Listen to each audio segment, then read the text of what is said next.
네, 할렐루야. 네, 다시 한번 할렐루야. 네, 주님을 사랑하는 마음으로 이 자리에 오신 여러분들을 주님의 이름으로 환영하고 축복합니다. 네, 저희가 함께 수요일마다 이 사도행전 강해를 통하여서 은혜를 나누고 있는데요. 오늘은 세상의 위협 앞에라는 말씀으로 함께 은혜를 나누고자 합니다.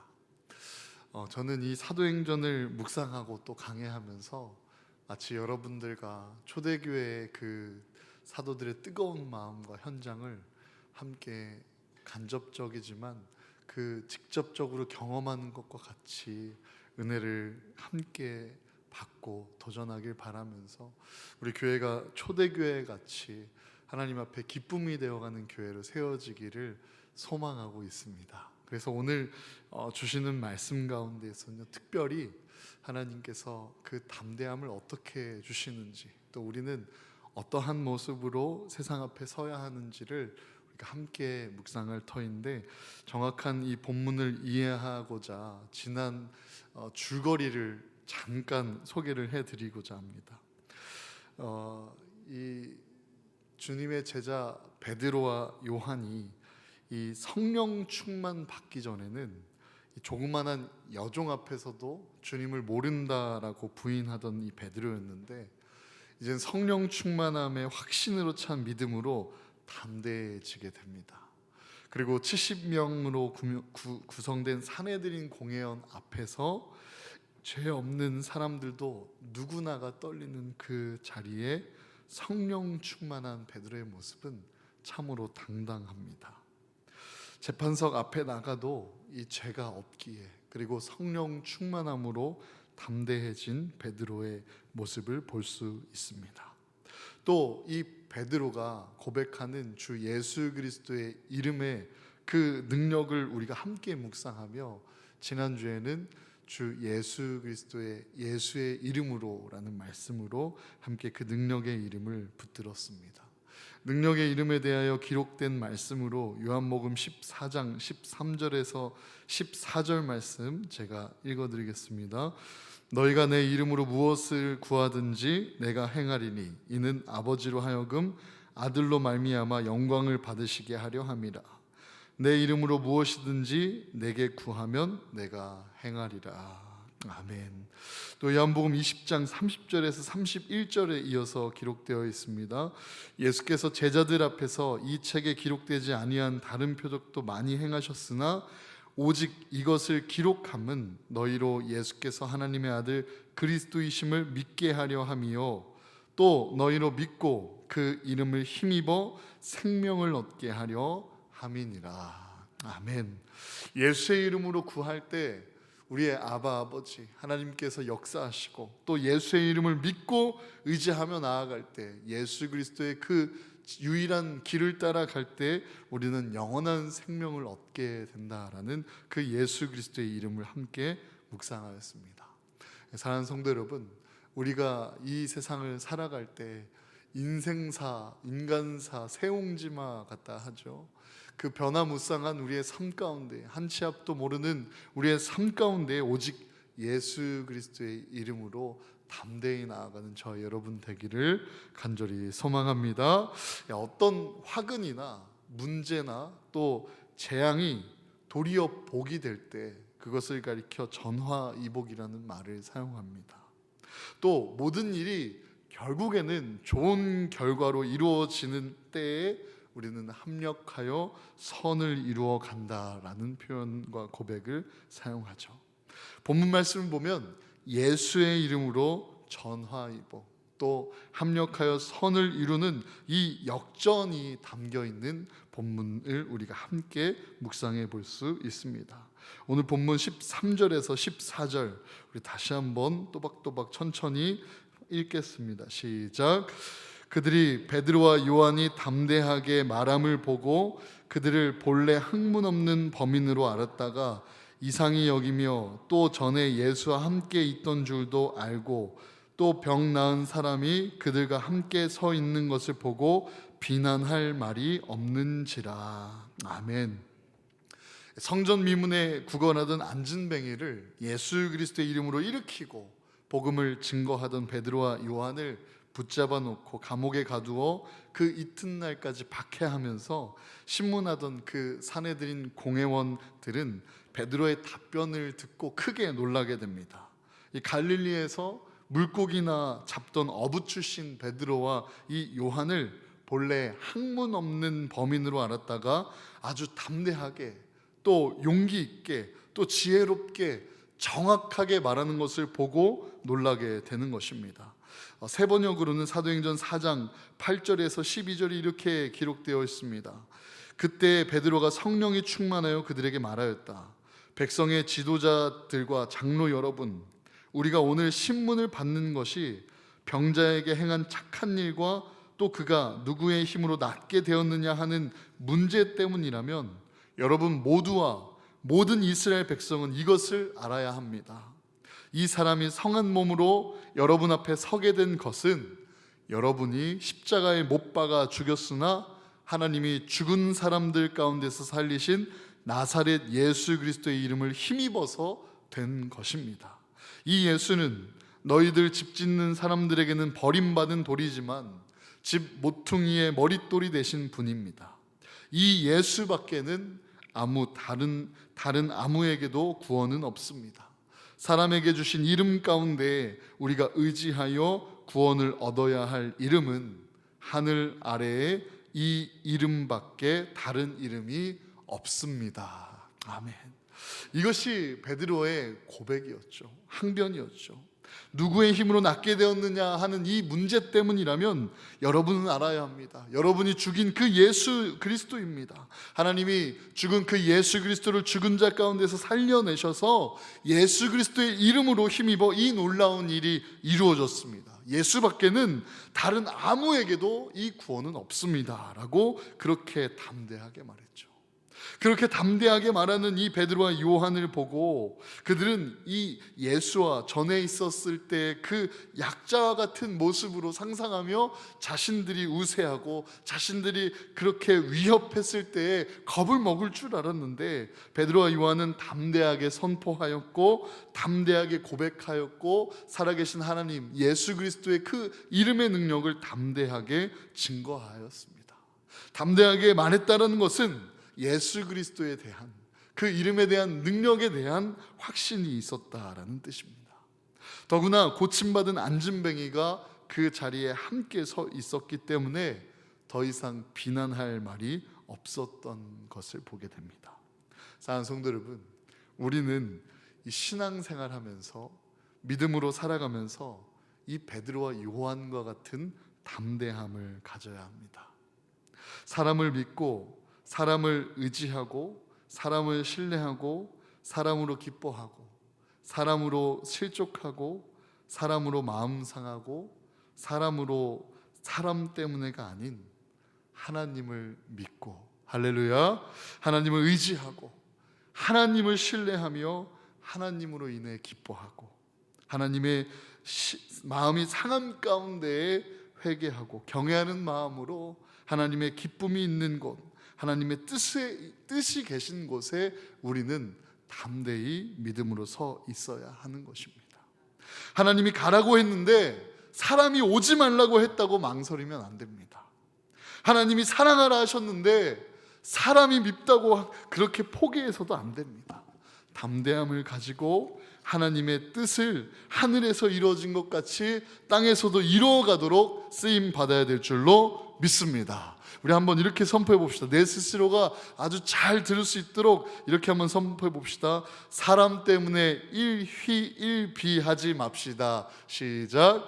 사람 때문에 일희일비하지 맙시다. 다시 한번 세상 때문에 일희일비하지 맙시다. 시작.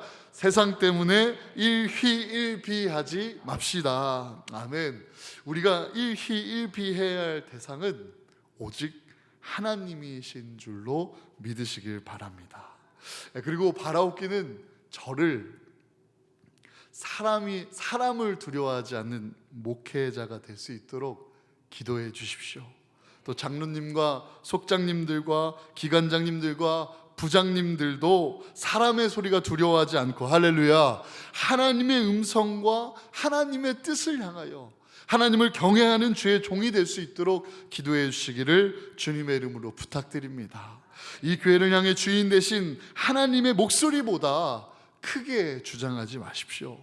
세상을 닮아가며 분별력을 잃어가는 교회의 모습 중 하나가 바로 이 교회의 사유화입니다. 하나님의 교회를 나의 교회로 만들어가는 것이에요.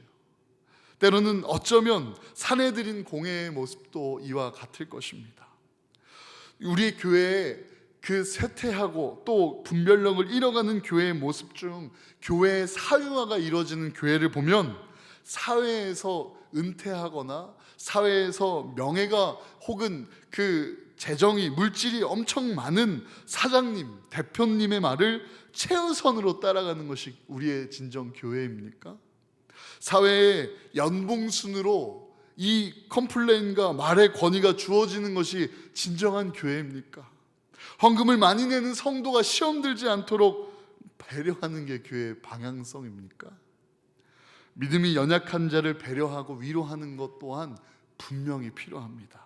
하지만 그 연약함을 위로하기 위해 진리를 그 입맛에 바꾸어가는 것은 예수님께서도 허락치 않으셨음을 우리가 기억하기를 원합니다.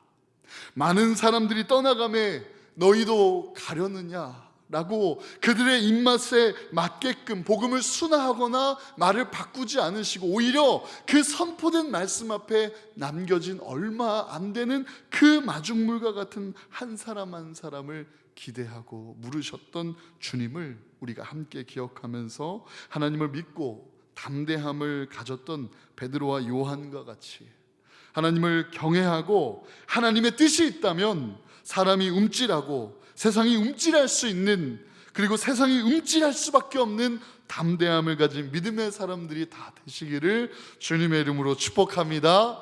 오늘 본문 말씀 이어서 보겠습니다.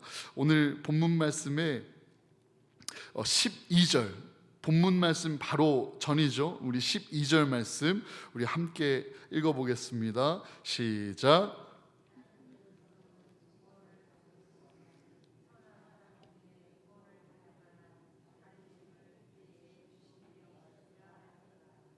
아멘. 믿으십니까?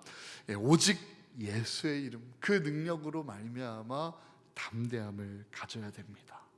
우리의 교회의 행정, 또 앞으로 공사하게 되는 이 엘리베이터, 또 리모델링, 속회 편성, 또 제자 양육, 단기 선교, 전도대 등등 앞으로 새롭게 변화하고 도전할 그 사역들이요, 시끄러울 수도 있고 상처받을 수도 있고 아쉬울 수도 있습니다. 하지만 예수 그리스도, 우리의 주인이 예수님이라는 그 고백과 그 한 분을 바라보고 우리 함께 걸어가면 합력하여 선을 이루어 가게 되는 교회가 될 줄로 믿습니다. 서로 다른 우리가 함께 모여서 하나가 되어져 가는 기쁨을 누리는 교회가 될 줄로 믿습니다. 이 전화위복의 역사는 오직 예수 그리스도의 이름 가운데 그 이름의 능력을 의지할 때 우리에게 허락됨을 믿으시길 바랍니다. 예수 그리스도를 붙드는 그 사람을 하나님께서 사용하시는데, 하나님께서 쓰시면 미련한 자도 지혜로운 자가 됩니다. 할렐루야. 약한 자라도 강하고 담대한 자가 될 수 있습니다. 또 천한 자가 귀한 자가 될 수 있습니다. 멸시받던 자가 존귀한 자가 될 수 있습니다. 믿으십니까? 고린도전서 1장 27절에서 29절에는 이렇게 써 있죠. 그러나 하나님께서 세상의 미련한 것들을 택하사 지혜 있는 자들을 부끄럽게 하려 하시고 세상의 약한 것들을 택하사 강한 것들을 부끄럽게 하려 하시며 하나님께서 세상의 천한 것들과 멸시받는 것들과 없는 것들을 택하사 있는 것들을 패하려 하시나니 이는 아무 육체도 하나님 앞에서 자랑하지 못하게 하려 하심이라. 아멘. 본문 말씀으로 돌아가 이 성령 충만함으로 담대한 두 제자의 고백을 들은 공회의 반응을 보십시오. 15절부터 18절 우리에게 천천히 그 장면을 함께 상상하면서 다시 한번 읽어보겠습니다. 시작. 명하여 공회에서 나가라 하고 서로 의논하여 이르되 이 사람들을 어떻게 할까?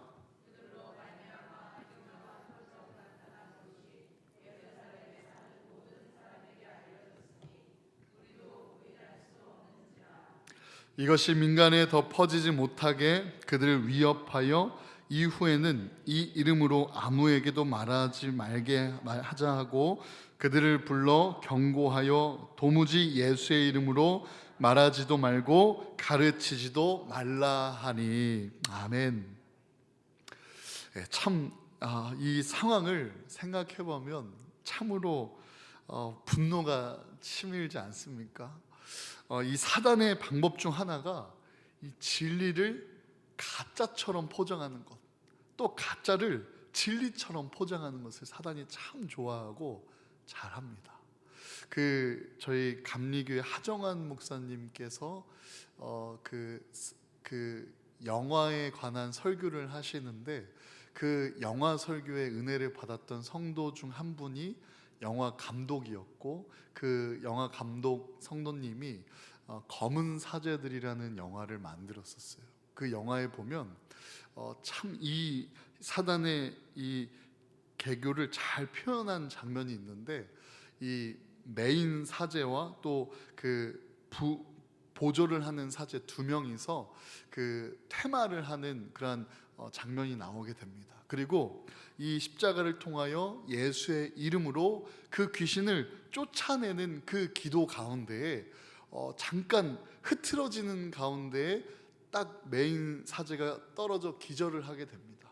그리고 이 보조했던 사제가 예수의 이름으로 충만하게 나아가면 되는데, 이제 끝났는데 이 귀신 들린 이가 일어나서 하는 말이 도망가라고, 내가 너를 살려줄 거니까 도망치라고. 도망가서 그 영화의 표현으로 말하면 저 새끼 미친 새끼라고 소문내라고. 오히려 그 주님의 종, 하나님의 종을 귀신의 종으로 삼아 파송하는 장면이 담겨져 있는 것을 보고, 와, 참 이 사단의 이 악랄한 개교를 참 잘 표현했구나라는 그런 그 감동을 많이 받았었습니다. 그렇습니다. 사단은요, 예수의 이름 가운데 물러나게 될 수밖에 없는 존재임을 믿으시길 바랍니다. 어둠이 빛을 이길 수 없는 것과 같이 그 빛이 비춰질 때에 어둠은 사라질 수밖에 없음에도 불구하고 그 빛이 어둠을 마치 이기지 못하는 것처럼 포장하고 그렇게 보이도록 꾸미는 것이 바로 이 사단의 일입니다. 보십시오. 이 사단의 기쁨이 어디에 있는지를 보십시오. 이 예수의 이름으로 일어나고 또 예수의 이름이 증거되고 예수의 능력이 선포되는 그 자리에 이들이 함께 모여서 예수의 일을 말하지 말라고 위협하고 경고하는 것을 보게 됩니다. 이 사실을 예루살렘에 사는 모든 사람들에게 알려줬고 부인할 수도 없는 일인데, 결국 별다른 방법을 찾지 못하고 아주 비겁한 방법으로 그렇게 비밀회의를 결의하고 마치게 됩니다. 더 이상 사람에게 퍼지지 않도록, 이 소식이 전달되지 않도록, 예수의 이름을 증거하지 못하도록이요. 이 유치한 방법으로 사도들을 불러 앞에 세워놓고 경고하여 가로되 도무지 예수의 이름으로 말하지도 말고 가르치지도 말라라고 엄포를 놓았습니다. 경고하였다는 것은 결코 그렇게 한다면 무사하지 못하리라는 위협과 강압이었습니다.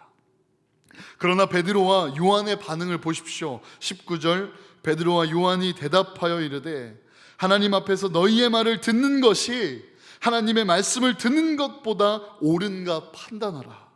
우리는 보고 들은 것을 말하지 아니할 수 없다 하니, 관리들이 백성들 때문에 그들을 어떻게 처벌할지 방법을 찾지 못하고 다시 위협하여 놓아 주었으니 이는 모든 사람이 그 된 일을 보고 하나님께 영광을 돌림이라. 아멘. 베드로와 요한은 사내들인 그 공회원 앞에, 그 위협과 경고 앞에 두려워하지 않았습니다. 도리어 하나님 앞에 너희의 말을 듣는 것이 옳으냐, 하나님이 두렵지 않느냐라는 그 뜻을 내포한 질문을 그들에게 오히려 되물었습니다.